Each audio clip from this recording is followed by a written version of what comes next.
요것을 기억해 주시면 돼요. 요거를. 중력. 첫 번째로는 힘의 종류가 여러 가지가 있어요. 첫 번째로는 당연히 이제 중력이고, 그 다음에 전기력. 뭐 한 번쯤은 들어봤을 수도 있어. 또 하나는 자기력. 공통점이 뭐냐면 접촉을 안 해도 생기는 힘이야. 실제 힘을 가하는 물체랑 접촉하지 않아도 돼. 그럼 이제 중력 같은 경우는 뭐냐 이러면 질량을 가진 애들끼리 잡아당기는 힘, 당기는 힘을 이제 인력이라고 그래. 전기력 같은 경우는 뭐 플러스 마이너스 이렇게 다른 전기들끼리는 잡아당기는 인력이 작용하고, 뭐 플러스 이런 식으로 같은 전기끼리는 밀어내는 청력이라는 게 작용해요. 자기력도 전기력하고 좀 비슷한데, 자기력은 NS 이렇게 이제 자석의 극이 다르면 잡아당기는 인력이 작용하고, 그 다음에 뭐 NN 이런 식으로 이렇게 같은 자극끼리는 밀어내는 청력이 작용해요. 청력. 그 다음에 이제 마찰력, 그리고 탄성력. 이렇게 두 종류의 힘은 접촉을 해야지만 생겨. 힘을 가하는 물체랑. 그래서 이제 마찰력은 운동을 방해하는 힘, 운동을 방해하는 역할을 하고, 그다음 탄성력은 변형된 물체가 되돌아가려는 힘. 고무고무, 태양신, 아니면 이제 용수철 이런 거 상상하시면 되겠습니다. 그 다음에 이제 두 번째로 만유인력과 중력가속도를 좀 아셔야 돼. 만유인력과 중력가속도. 그럼 이제 만유인력이 뭐냐면 이게 중력하고 같은 말이에요. 이 만유인력이라는 게 중력하고 같은 말.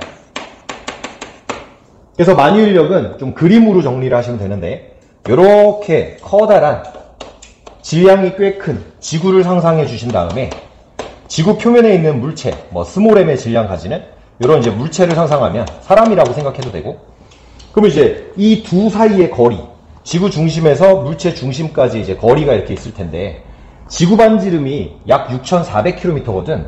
그러면 이제 물체가 아무리 크다 하더라도 6,400km에 비하면 이 거리는 좀 무시할 정도니까, 원래는 물체 사이의 거리를 만유인력의 거리로 따지는데, 지구에서는 이 R을 그냥 지구 반지름이라고 보더라도 아주 큰 오차는 없겠지. 6,400km에 대해서 물체 크기는 뭐 그렇게 크지 않으니까. 원래는 이제 여기도 넣어야 되지만. 그래서 이 두 물체 사이의 힘 만유인력은 R제곱분의 두 물체 사이 거리야 원래는. 그 다음에 G 곱하기 라지 M 스몰 m. 그럼 G는 뭐냐면 그냥 상수예요. 상수. 숫자야 숫자. 만유인력 상수. 엄청 작은 숫자. 그 다음에 이제 라지 M은 지구 질량, 스몰 m은 물체 질량이 되는데, 요 R을 거의 지구 반지름이라고 둘 수가 있으니까 R제곱분의 G 곱하기 라지 M, 요렇게를 상수 취급을 할 수가 있어. 일정한 값이니까. 그래서 얘를 중력가속도 G로 나타내면 결국 mg 이렇게 해서 중력을 다시 표현할 수가 있어. 그래서 F가 mg, 이게 이제 중력의 표현식이에요. 요 중력가속도 G는 정확히는 9.8이야. 그래서 문제에서 9.8로 하세요 이러면 초당 9.8로 따져야 되고, 10으로 해라 라고 나와 있으면 그때는 이제 좀 쉽게 10을 넣어서 계산을 하시면 돼. 그럼 이 중력가속도 G가 10m/s 제곱이라는 것은 이게 이제 무슨 뜻이냐면 1초당 속도가 10m/s씩 변한다는 얘기야. 자, 그 다음에 이제 세 번째로 하셔야 될 게 공식이에요. 그리고 그래프. 기호하면 이제 이렇습니다. S는 VT. 요렇게 이제 쓰면 요거를 등속 직선 운동 공식이라고 그래. 등속 직선 운동 공식. 그래서 등속으로 직선 운동하게 되면 속력이 이제 일정하니까 V, 움직인 시간만 곱해주게 되면 이동거리를 이제 구할 수 있게 되는데, 요 등속 직선 운동 공식이 결국은 이제 뭐냐면 속도에 대한 식이야. 그래서 V는 T분의 S. 그러면 이제 얘는 속도는 시간분의, 원래는 변이거든? 근데 고1 때는 직선 운동을 주로 다루기 때문에 여기를 그냥 거리라고 해도 큰 문제는 없어. 직선 운동이라서. 그래서 공식이 이제 이렇게 하나가 있고, 또 하나의 공식은 가속도는 시간에 대한 속도의 변화량. 요거는 이제 세모처럼 쓰고 그리스어인데 델타예요. 그래서 과학에서 델타는 이제 무슨 뜻이냐면 변화량의 의미야. 그래서 가속도라고 하는 것은 시간당 속도 변화량을 의미해. 그래서 속도가 얼마나 잘 변했냐를 나타내는 거예요. 그러면 이제 예를 들어서 4m/s로 등속 운동을 하는 녀석 그래프를 그려봐라 이러면 크게 그래프를 이제 두 종류를 그려볼 수가 있는데, 자, 이렇게 이제 X축, Y축을 만든 다음에 대부분 물리에서 그래프 X축은 시간입니다. 그리고 여기는 거리, 여기 시간, 여기 속도 이렇게 하면 1초당 4m씩 간다는 뜻이니까 1초당 4m, 2초에 8m, 3초에 12m 여기다 이제 표현해주면 돼. 또는 X축이 시간이고 Y축이 거리니까 시간분의 거리가 속도기 때문에 거리 시간 그래프에서 기울기가 속도다 라는 걸 이용해도 돼. 그러면 이렇게 해서 여기가 예를 들어서 2일 때 여기는 얼마가 되는 거냐면 8이 되는 거예요. 왜냐하면 거리 시간 그래프에서는 기울기가 속도거든. 기울기가. 그 다음에 이제 얘는 쉽지. 4m/s라고 했으니까 그냥 뭐 이렇게 쭉 긋고 얘가 이제 4가 되는 거야. 그럼 속도 시간 그래프에서는 그래프 아랫부분의 넓이, 예를 들어 여기가 이제 2다 이러면 8이 되는 거지. 8m 하는 거지. 그래서 넓이는 이제 이동거리가 돼.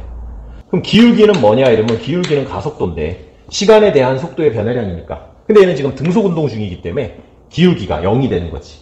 만약에 이제 등가속도 운동, 가속도가 3m/s 제곱으로 등가속도 운동을 한다고 쳐볼게. 그러면 등가속도 운동하는 애들은 거리시간 그래프나 속도시간 그래프가 어떻게 되냐. 천천히 이제 시계의 의미를 잘 생각해보면, 자, 거리, 시간, 그 다음에 속도, 시간으로 두고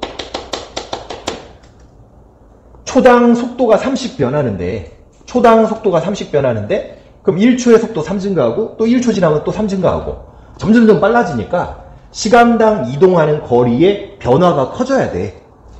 그러니까 그래프가 이제 이런 식으로 휘어져야 되는데, 기울기를 잘 생각해 보세요. 접선 기울기가 뭐냐면 속도기 때문에 접선 기울기가 커지게 되면 빨라지는 운동이 되는 거야. 속도 시간 그래프로 치면 이제 이런 식이 되는 거예요. 시간당 속도가 일정하게 증가한다. 그러면 1초에 3씩 증가하고 있으니까 여기를 뭐 2라고 잡으면 이쪽은 얼마가 되는 거냐면 6이 되는 거지.